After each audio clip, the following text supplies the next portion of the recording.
BJP ಬಣ ರಾಜಕಾರಣ ದಿನೇ ದಿನೇ ಹೆಚ್ಚುತ್ತಲೇ ಇದೆ. ರಾಜ್ಯಾಧ್ಯಕ್ಷ ಬಿವೈ ವಿಜೇಂದ್ರ ಬದಲಾವಣೆಗೆ ಒತ್ತಾಯಿಸುತ್ತಿರುವ ಯತ್ನಾಳ್ ಬಣಕ್ಕೆ ಮಾಜಿ ಸಚಿವ ಎಂಪಿ ರೇಣುಕಾಚಾರ್ಯ ಟಾಂಗ್ ನೀಡಿದ್ದಾರೆ. ಯತ್ನಾಳ್ ಅವರದ್ದು ಲೂಸ್ ಟಾಕ್, ಅವರಿಗೆ ಬೈಯೋದೇ ಕೆಲಸ ಆಗಿದೆ ಎಂದು ಯತ್ನಾಳ್ ವಿರುದ್ಧ ಅಸಮಾಧಾನ ವ್ಯಕ್ತಪಡಿಸಿದರು. ದಾವಣಗೆರೆಯಲ್ಲಿ ಮಾತನಾಡಿದ ಮಾಜಿ ಸಚಿವ ಎಂಪಿ ರೇಣುಕಾಚಾರ್ಯ, ಯತ್ನಾಳ್ ಅವರದ್ದು ಲೂಸ್ ಟಾಕ್, ಅವರಿಗೆ ಬೈಯೋದೇ ಕೆಲಸ ಆಗಿದೆ. ಅವರಿಗೆ ಭಾರತೀಯ ಜನತಾ ಪಾರ್ಟಿ ಮೇಲೆ ಅಭಿಮಾನ ಇದ್ದಿದ್ದರೆ ಈ ರೀತಿ ಹಾದಿಬೀದಿಯಲ್ಲಿ ಮಾತನಾಡಬಾರದು. ಶಿಸ್ತು ಸಮಿತಿ ಅಧ್ಯಕ್ಷರು ನೋಟಿಸ್ ನೀಡಿದಾಗ ಫೇಕ್ ನೋಟಿಸ್ ಅಂದ್ರು. ವಿಜೇಂದ್ರ ಬಗ್ಗೆ ಮಾತನಾಡೋಕೆ ನಿಂಗೆ ಏನು ನೈತಿಕತೆ ಇದೆ? ಬಬಲೇಶ್ವರದಲ್ಲಿ ನಿನ್ನ ಕ್ಷೇತ್ರ, ಅಲ್ಲಿಂದ ಸ್ಪರ್ಧೆ ಮಾಡು.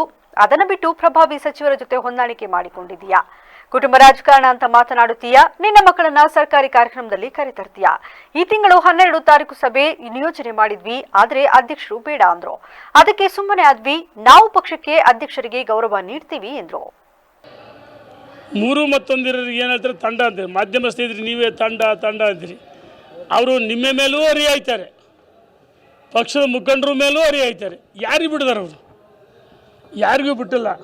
ಮಾಧ್ಯಮ ಸ್ನೇಹಿತರಿಗೆ ಡೆಲ್ಲಿಗೆ ಹೋದರೂ ಬಾಯಿ ಮನೆಗೆ ಬೈತಾರೆ, ದಾವಣಗೆರೆಗೂ ಬಂದರೂ ಬೈತಾರೆ, ಮೈಸೂರಿಗೆ ಹೋದರೂ ಬೈತಾರೆ. ಅವರು ಲೂಸ್ ಟಾಕಿಂಗ್, ಅವರಿಗೆ ಬುದ್ಧಿ ಭ್ರಮಣೆ ಆಗಿದೆ. ಹಾಗಾಗಿ ಸುಮ್ಮನೆ ಮಾತಾಡ್ತಾನೇ ಇರ್ತಾರೆ.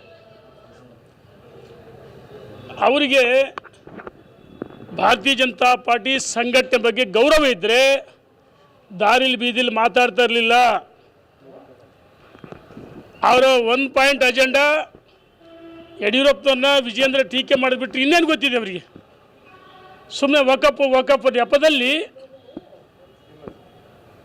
ರಾಜ್ಯದ ಅಧ್ಯಕ್ಷರಿಗೆ ಅಪಮಾನ ಅಲ್ಲ. ಅವ್ರು ಟೀಕೆ ಮಾಡೋದು ರಾಜ್ಯದ ಅಧ್ಯಕ್ಷರು ಮಾಡಿದ್ದು ರಾಷ್ಟ್ರೀಯ ನಾಯಕರು.